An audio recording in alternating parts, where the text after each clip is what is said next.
Hi everyone, this is Sarah, to be known on this channel as a patchwork princess. That's what I've decided to name my channel. You may be wondering why I've decided to do that. One reason being that I believe in the patchwork principle of things, reusing scraps from other projects, finding older things that you might not be able to use the entire t-shirt, but you can use that really cool logo to make something. So that's the idea of patchwork. Princess part, we all like to be a little fancy sometimes. The other thing is I'm not just going to be doing sewing tutorials on this channel. I will also plan to talk about my other great passion, which is games, tabletop role-playing games in general, board games, and things like that. So throwing in the kind of like fantasy element of the princess. This tutorial, like most of my tutorials that I hope to do in the future, will be marrying theory and practice. What this means is I'm not just going to show you how to do a straight stitch and we're done. That's a 5-minute long video. There's nothing behind that. I'm not going to show you how to do a zigzag stitch and not show you what to do with it. So for this video, I'm going to show you how to make a simple drawstring pouch, and the only stitch you need to do this is a straight stitch. Now, I am going to be using a sewing machine for this. If you do not have a sewing machine, you don't have to have one to make this project. You just have to use your hand sewing needle and thread, following along the same sort of instructions. I do most of my sewing on my sewing machine. It's faster even when I do historical clothing. The long seams totally done by sewing machine. I really just don't have the patience or time to do hand sewing for stuff like that. So today it's going to be a sewing machine, and I'm going to show you how to make, again, a small little drawstring pouch if you want to use it to put safety pins or money or dice or whatever you might need to use for anything to put a drawstring in a drawstring pouch. That's what we can make today. First thing I'm going to do is I'm going to show you the items that you're going to need. So the first thing you need is, of course, a piece of fabric. I am using 100% quilting cotton. It's already been pre-washed and it's been ironed a little bit. Cotton is probably 100% cotton. Quilting cotton, also known as calico cotton, is probably the best fabric to learn how to sew on. It doesn't stretch, it doesn't give you a lot of grief, it stays where it needs to be, and it has really fun patterns. So this is a scrap from another project that I did. Like I said, patchwork. The other thing you're going to need is you're going to need a measuring tool. I just scared my cat. I'm so sorry, you guys. So this is a quilting ruler. It's 18 inches by 2 inches. It's clear. It's so you can see the fabric underneath. If you don't have anything like this, it's fine. Regular ruler will work. I've had this thing for I don't know how many years, maybe a decade at this point, and I love it, and I'm probably gonna stay with it for the rest of my life as long as this thing lasts. To make those cuts, you will of course need a pair of scissors. You don't need anything as fancy as these. I do a lot of sewing, so I have the razor edge bent scissors. It makes cutting a lot easier when you're cutting lots of layers of fabric and lots of fabric, so your hand doesn't get hurt. But no matter what kind of scissors you're using, fabric scissors only. Fabric scissors are only for fabric. If you live with roommates, or you have partners, or kids, or your parents come to visit, they need a pair of scissors to open up a bag of, I don't know, cat litter. Do not let them use your fabric scissors. Fabric scissors are for fabric only. You can get a good pair for maybe like $9, $10, even less if you've got a coupon or something's on sale. Mark them, say fabric scissors only, on penalty of me poking you in the toes. Fabric scissors are for fabric only. To mark on our fabric, we're going to need something to mark with. You have several options here. You can use a dedicated marking or fabric thing, which I have, which is a chalk pen. These are really cool. It's actually for quilters. This chalk comes out and you can change the tips and the colors. I have pink in right now because we're going to be using this fabric. It's really neat. Has a little eraser at the end. Works really well. I use it for a lot of stuff. But since we're going to be using 100% cotton and we're working on the wrong side of the fabric, another great thing you can use is just a regular old marking pen. I've got a blue Sharpie right now. We're working on the wrong side of the fabric. We're cutting on the lines that we're drawing. They're not going to be seen. I won't tell if you don't. So now what we're going to do is the other things that you might need that you don't necessarily have to have are a iron. I have a very little tiny craft iron here. Try not to get like super glary. It's already on and it's already hot. It's just used for pressing seams if we need to do that later on, to press our hem down when we make the casing for the drawstring. Of course, you will also need something to use as the drawstring. I have a scrap, again, working on that patchwork principle. I have a scrap of just like a sheer yellow ribbon that I'm going to be using to make the drawstring. So anything you have, if you have like an old piece of yarn or a shoestring, anything like that, that'll work perfectly. That's what we use them for anyway. They're materials. So first thing we're going to do is we're going to measure our fabric. And the first thing I'm going to try to do at this point is turn the camera so you can see my workspace without doing a bunch of bumpiness. So, fingers crossed that I am not completely inept at this. We'll see. So, here we go. Big test, Sarah, big test. Oh, look at that. You passed with flying colors. So this piece of fabric is almost a perfect rectangle. It's not quite. It's more of a trapezoid. It's a little bit wider down at this end. Like I said, it's a scrap. So I'm working on the wrong side of the fabric at this point. Here's the wrong side. Here's the right side. That's what I also love about a lot of these calico cottons. It's very easy to tell what the right and the wrong side is. The right side of the fabric is what you want to show the world. The wrong side of the fabric is where we're going to start with working. What we're going to do for this this project, we're going to use one piece of fabric, not two pieces. We're not going to sew two pieces together, just one piece up and on itself. So the first thing we're going to do is I'm going to fold this fabric in half. Now you have to decide what kind of drawstring pouch you want. You can make a long drawstring pouch like this, but that might be kind of silly, won't work really well. So we're going to make it more of a square shape. So I'm going to fold my fabric in half like this. So I have a nice fold here, and I have the three raw edges touching. Now, I'm using this straight edge here to work off of, and this is how we're going to get our size. I'm going to measure to see how big this piece of fabric is at its smallest point. It's just about 11 inches across. Now, on the raw edge, it's just about 9 inches. So I've decided what I'm going to do with this is I am going to make it a square, which will make it a wrong rectangle. So what I'm going to do is I'm going to do a 9-inch by 9-inch square. That does not include cutting this. So we're working off of this edge. So I'm sticking my ruler here, and this is what I was talking about. Using Sharpie on the wrong side of this fabric is not going to hurt anything. So I'm going to make my first mark here at the end, and my second mark here at 9 inches. Now I don't have to draw on this because it's already there. There's already a line there. We already know that's the straight edge that we're working off. Then I'm going to turn my project, and working from the dot here, I'm going to square up my ruler and find the 9 inches here, which is right at the edge, and make another dot. At this point, you have the choice where you can draw a line, make dots. I just like to use the Sharpie and draw a line. Again, we're going to cut right on this line. The Sharpie won't be seen. I'm going to take this. We're going to do the other side. I'm going to take the 9-inch mark. I'll do it from this side. From our first dot, ooh, there we go. From our first dot that we made earlier, I'm going to square up my measuring tool. Make sure the numbers are going the right way. Make sure you can see everything. Going to mark 9 inches here. Same thing as before. You can just make a dot, or you can make that line across. Now what we're going to do is we're going to connect this dot and the lines, and it should equal out to be exactly 9 inches. Turn my ruler around. So wait, no, I had it right the right way first way. Turn my ruler around so I can see we're right at 9 inches. I'm going to draw a line right across here. That makes our 9-inch by 9-inch square. So now what I'm going to do is I'm going to cut this out. So right along the line, we're keeping that fold. The fold isn't getting cut, but we're going to cut across the lines that we had marked. So if you can use Sharpie or just a regular ballpoint pen, a piece of chalk, whatever you used, take your scraps. These scraps are basically useless for nothing. I'm putting it in a trash can. I have a trash can back here. I'm going to cut along my second marked line. And now along the top, along my third marked line. This is going to be the more difficult one because there's so little fabric here at the top that I'm cutting off. Sometimes it just kind of rips and you have to go back in and do some trimming. So before we start sewing, we're actually going to make our marks for where we're going to stop sewing because we want to make the drawstring pouch. So you want to have a top that folds over that you can put the drawstring in. So you have to kind of decide how big you want the top of your pouch to be, how big you want the drawstring channel, that's what it's called, to go through. So I'm going to say we're going to make the channel about, let's measure, an inch. So what I'm going to do with this, I'm going to use the chalk this time.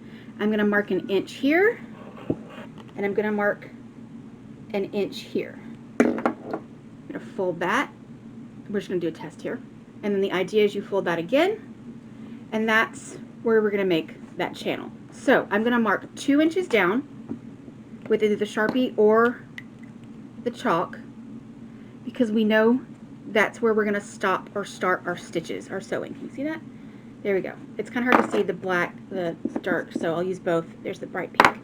So, flipping it around, going to mark 2 inches down because we're going to have a 1-inch channel. Mark it again with either your Sharpie or your pen, whatever marking implement you're using. I'm going to put my Sharpie away now because I don't want to mark all over myself. And now we're actually going to get to sewing. I'm just going to bring my sewing machine over without trying to disturb everything that's going on, and place it so you can kind of see what's up without too much glare. So what we're going to do is on this edge, we're going to pin our fabric together. I'm going to take my pins, stick them in. You can either go with the grain of the fabric this way with the ball points of the pin coming down. Ooh, no, you can't see that. It's not very well lit. Let's see. Little lantern. Hey, nope, didn't work very well. So pin your fabric together, whatever is your favorite way of pinning. I'm going to start at that 2-inch mark that we made. Oh no. Like I said, guys, bear with me on this. I am new to everything but the sewing of this. Camera work, lighting, that's all new to me. If I had a production crew, my life would be set. So I'm going to mark it. I'm going to do a 1/2 inch seam allowance just because it's the easiest to do math from. So bear with me. The sewing machine is about to come on. I'm going to do my back stitch. Always start and stop your stitches that way. And down. Again, all we're doing is a straight stitch. Back on that to lock it in place. That's the first seam done. Now, I always tell people who are new to using sewing machines, think about driving. You have a pedal on your sewing machine. That is going to drive the motor. So what you want to do when you are sewing for the first time or the first time using your sewing machine, think about driving in traffic. Think about driving around maybe downtown. You don't want to go 50, you don't want to go 90 miles an hour, sorry. You also don't want to go 5 miles an hour. 5 miles an hour, you're not going to get anywhere. 90 miles an hour, you're going to go too fast, you're going to lose control. So you want to go with a nice 30-35 mile hour pressure, I'm using air quotes here, pressure on your foot. Think about driving. The more you press down on on the foot, the pedal, the more power is going to your motor, the faster you're going to go.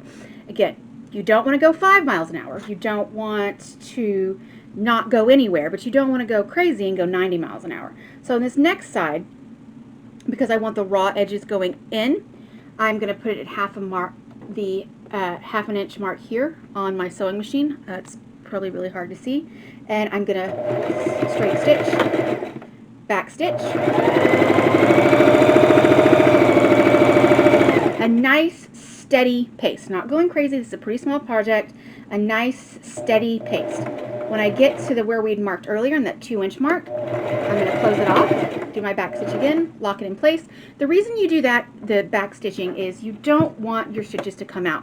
And when you do that, that effectively locks the stitches in place. It makes a whole bunch of stitches in one area and makes sure they don't fall apart. So we have the now basics of our bag. You can actually put stuff in it right now. It's technically sort of functional. Let me zoom out. For some reason I haven't zoomed way in on that. Okay, so technically it's sort of functional, but we want it to be a drawstring bag. So now what we're going to do is we're going to make those drawstring channels. This is where our iron comes in very, very handy. So you made an inch mark here. What we're going to do from there is you're going to fold down once on that mark. If you want to, you can press now and press this side, or what I'm going to do is I'm actually going to fold one more time. So this is going to be our mark. You can do a little bit of hand pressing as well, or take a pin or two and pin it down like so. And I'm going to go on to the other side. Again, I'm going to fold down an inch and then fold down another inch. Just do a little bit of hand pressing. Again, this is cotton. It'll react to the warmth in your hand. And then put a pin in it. And now is when I'm going to pull out my tiny little iron. Hi, tiny little iron. You saved my life a lot. So I'm just pressing on a 100% cotton terry cloth towel. You can use a pressing pad, but I find this is easy. They cost like $3. Then they're so nice and wet, they aren't going to burn or that much, and they're really portable, and they can also use them, you know, for wiping up spills and things. So what I'm going to do, I'm going to lay my fabric down. I am using pins that have plastic heads, so I don't want them to melt. So I'm actually going to take both of the pins out, the one on the front and the one on the back, so I can get both sides at one time. Now, I don't have any steam in this iron. It does have the steam capability, but it's so small that it doesn't really work that well. So I'm just going to take a spray bottle and spritz my cotton fabric. That cotton is going to react to the steam, and it's going to hold your press. That's why we call it a press, because you're pressing down. It's going to hold those folds in place. So when you're sewing, you don't have to worry about pins quite as much, and it's going to be a nice crisp line when we fold it the other direction to put our drawstring in. Nice and sewn, nice and pressed, and now we can sew across the top here. I'm going to put my iron away. I still have it on. We might use it later, but I'm going to get it nice and away from myself so I don't burn myself. Sewing machine's coming back up because now we're making the channel for the drawstring. Now, for this part, what I'm going to do, oh, I forgot to show you. I forgot to press, haha, I caught myself. I forgot to press this open first. So we're going to press the seam open first because we don't want any raw edges when we do our fold. So I'm going to do on this, same thing. I'm going to fold it just right along the seam on both sides. Just flip it under, fold right along that 1/2 inch seam, and we're going to press that down. Same process, a little bit of spritz of water, create steam. We'll hold that fold in place. I'm going to go on the other side. I'm not going to spritz it again. It's got plenty of moisture on there just to get the heat on the other side. Now, I'm going to go to the other side. Very important that we do both sides. This is a very symmetrical project. That's the reason why I wanted to do it. You don't have to worry about left side, right side, anything like that. It's just all the same. It's a square or a rectangle, actually, if you wanted to do a longer project.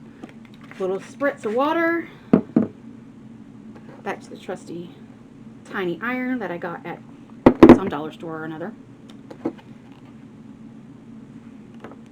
Now, now that I've fixed myself, I'm going to go back on those folds that we made earlier and just repress those down, our 1/2 inch folds.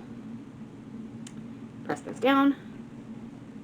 So now, when we sew, we don't have a raw edge. We've got nice folded, clean edges, no threads coming through, anything like that. So I'm going to again put my little tiny iron away. Excuse me, I burped.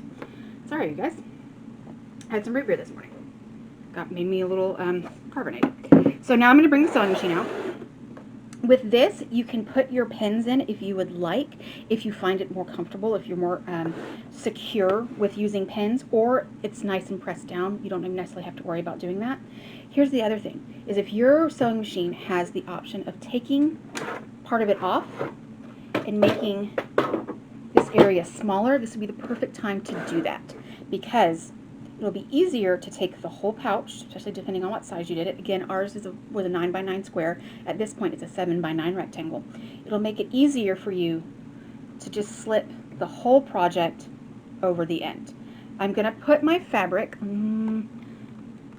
pretty close, I'm just going to have to move this, to the needle. Whew. Glare. Focus. I'm going to put it really close to the fold is where I'm going to have the needle. I want to give as much room to the channel as possible. Here we go. Again, this is my first video. I am trying so many things out. Thank you for your patience. I love everybody that's watching. Here we go. So I'm going to press your foot down. Again, same thing as we did before. A nice even pressure, 35 to 50 miles an hour. I'm going to start my stitch, back it up, that locks it in place, and go forward. I'm going nice and slow on this because I don't want to go over here and I don't want to go up here. If I go up here close to the edge, we're going to close off our channel. If I go up here, it's going to be open here. It's not going to be very functional. So I want to stay as close to that bottom fold as possible because that way we create that channel. Now is where I'm getting to the point where the two edges meet. This way we made that nice press earlier, a nice finished edge. And again, if you feel more comfortable, you could put a pin here on either side or through both edges at the same time. I am going to go straight through both at the same time and continue on to the other side. Thank you for walking in that light, Sekhmet. Please don't sit there. It's not very helpful. You might see Sekhmet come on camera in just a minute. She is walking up on the table. Nope, she jumped down. Nice and slow, nice and steady. We're getting to the point where we almost started. Once you get back to the start, you're going to back it up again. And that just created your channel. Technically, we're done sewing. That is the end of the sewing portion of this tutorial. And if you noticed, all we used on here was a straight stitch. I didn't use a zigzag stitch. I didn't turn a corner. I didn't turn a corner. I didn't make a curve. Just straight across the fabric, straight stitches, making a nice little rectangular pouch. Now what we're going to do, I'm just going to set my sewing machine back up, even though we're not going to use it anymore. I'm just going to put it back together for my next project. Putting it back in. I'm going to go ahead and turn it off. There's a little glare going on over here. And I'm going to put you back on my face. If you like my face, you're welcome. If you don't like my face, I'm sorry. So what we're going to do here is we have the pouch, but again, we have it wrong side out. We want it right side out. We want to see the nice, pretty blue fabric. So you can take your pouch and turn it right side out. So you notice here, I've got a rectangular pouch, and now's the time where we put the drawstring in. Now, you have two sides. You can do several options here with your drawstring. You can just use one drawstring, or you can use two. I'm going to show you how to do the one drawstring method because I only have one piece of scrap ribbon. But it may be in a later tutorial, maybe that's something I can do, show you how to do the two drawstring method. Wouldn't that be fun? So, but this is our first video. I'm trying things out, and this is the simple tutorial. So you're going to need a thing to use what is called a bodkin, which is something that you would use to pull the ribbon through. If you don't have anything special, like an actual specialized bodkin or anything, easiest thing to use, I think I have one on my pins, a safety pin. Basic little safety pin, as long as it is big enough to fit through the channel that you have made. Like this one would be here. It's small enough to go through the channel, and it's also big enough to pull our, it's pretty thin fabric as far as being sheer, but it's about an inch wide. Pulling this way. Another thing that's also very effective that I tend to use more than even a safety pin is, hopefully I have one, I should have one, I just bought a new pack the other day, is, and this also depends on the size of your ribbon. If you have a thicker ribbon, that's probably not going to work. It's a plastic, what's called a yarn needle. So it's got a very blunt tip because it's made out of plastic. It's not meant for sewing through fabric. It's meant for taking yarn through plastic mesh and things like that. And it's got a pretty big eye at the end that a lot of thinner fabrics, if it's a ½ inch or less, will probably just fit through anyway. But even though this fabric is big, this fabric of this ribbon is bigger than the eye of this needle, it's a nice malleable fiber. So I'm going to stick this in. I'm going to use the needle. I'm going to pull the ribbon through so I have a tail at the end. And you've got, again, you've got two openings. You've got one on this side and one on this side. Choose your favorite. Beggars can't be choosers. You can't choose a favorite child, especially when they're both the same. So I'm going to take the end of the needle, that nice blunted needle, so it's not going to poke through the fabric. It's nice and thick. And I'm going to stick it in this end, you can see, of the hole. So this is the point where you use the fabric, use the needle, to draw, it's called a drawstring, the ribbon through, so you can see that. So I'm feeling the needle right here. Here it is. And I'm using my other hand to push it through. At this point, it's going to come to our next little hole. You can, like I was saying earlier, if you're doing a two drawstring, you want to go through this opening. You don't want the ribbon to come through here, because then you just have one side of a drawstring. So you don't want to pull it through here because you're only drawstringing one side. So what you want to do is you want to put it through there and then go through here. So now it's on the other side. Again, I can still feel the needle, just kind of pushing it through, making sure that my ribbon's not falling out of the needle. And now we've gotten to the other side. I'm going to put my finger in. This is one reason why I made the channel pretty big too, so I can feel for the needle with my finger. My finger is touching the end of the needle. It's nice and blended. It's not going to hurt me. Push that needle out. Pull it through. Do I have myself zoomed in? Oh no, you don't want to zoom in. You want it to be nice and zoomed out, actually. I'm going to move this back so you can get a little bit more of a wide angle view. And now you can just pull